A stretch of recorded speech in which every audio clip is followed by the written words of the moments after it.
Hello everybody, I am back. Welcome to another episode of Techie, where today we're going to be going over the best gaming setup for all your needs. And just be warned, this is a very pricey list, so maybe you're not in it to buy all this stuff for so much money, and I'm sure there's more affordable products that could be used, but I'm giving you all the highest top quality stuff. Stick around.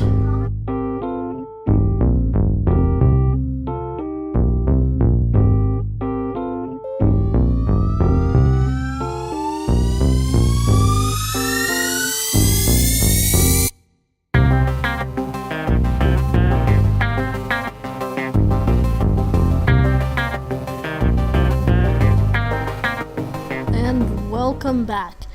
So, before we get into this list, I'm just gonna warn you a little bit.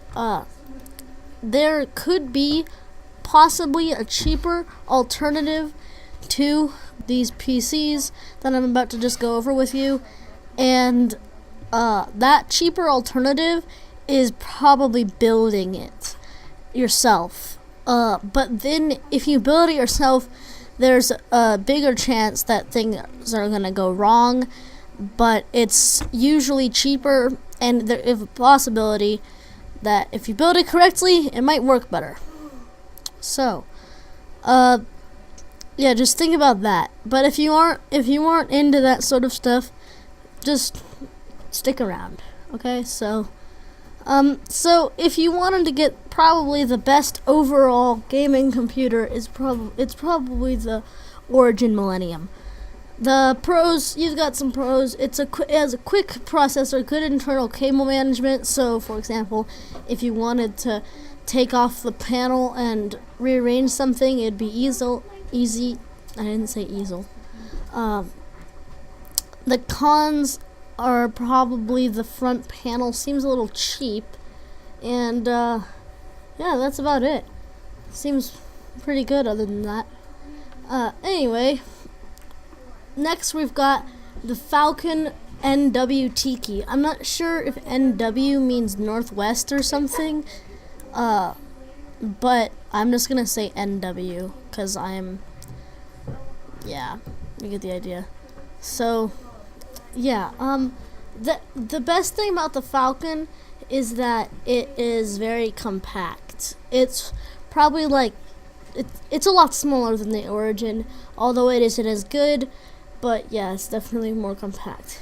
Last on the list for computers is the Dell XPS 8900. It's about $800. Oh yeah, I forgot to give you the price. The Origin Millennium is really pricey. It's about $4,800, and the Falcon is about $1,900. But anyway, back to the Dell XPS. So the pros are it's really affordable, but it's definitely not as compact as the Falcon, or it's not as good as the Origin. So it kind of depends on what you're looking for. If you want something that's affordable, go for the Dell. If you want something compact, go for the Falcon. If you want just the best overall gaming computer, go for the Origin. I might have already said this, but the Dell XPS is $800. Okay, so if you wanted a speaker, you can always use headphones too. I mean, yeah, you can use headphones. But if you wanted a speaker, then you could use the Logitech G560. $200. Probably the best speaker ever, though. And you want to know what's cool about it? The LED lighting, it works with the game. So that means, for example, if you're playing a game like Battlefront 1, then, or maybe it's Battlefield 1. Anyway, if you're playing a game like that and you get shot, then the lights will go red. If you are picking up loot, they'll probably go a mixture of blue and green. Yeah, you get the idea from there. So, and they support surround sound. So yeah. The keyboard. I'm not sure if this is a really important part, but I don't know, I just thought of it, so I decided to give you one. You could go with the Razer Black Widow Ultimate 2014. You can get it for probably $90 at the least, $130 at the most. Corsair Vengeance K70 is probably $130. Personally, I don't really know the difference. I can't really tell the difference between these two, but I would go with the Razer just cause. And the mouse is a pretty important part because you may not notice it at the beginning, but if you don't have a good gaming mouse, it's gonna be really laggy for you, and you might not notice it at the beginning, but after a while you'll start to notice that when you move the mouse, there's a slight delay before it actually moves the cursor. Okay, so yeah, you can go with the Razer Death Adder 2014, about $55 to $70. And you know what? I don't really get why you need to spend so much money on this stuff like the keyboard and the mouse, but why not, right? Why not? Corsair Vengeance M65, $39 to $70. Personally, I would still probably go with the Razer, but your choice. For a monitor, you can have the Asus ROG Swift PG 258 or something. And the monitor is probably a pretty good part, although I don't know if it really makes a difference, the monitor, because you just want something that has an ability to display good graphics, basically.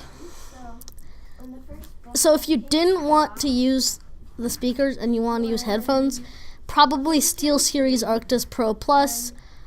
These were really pricey, $180. I don't understand why anyone would pay that much money for headphones, but they have a really good build, very firm, and they have good sound quality. So, and for the grand finale, a gaming setup isn't complete without the chair, right?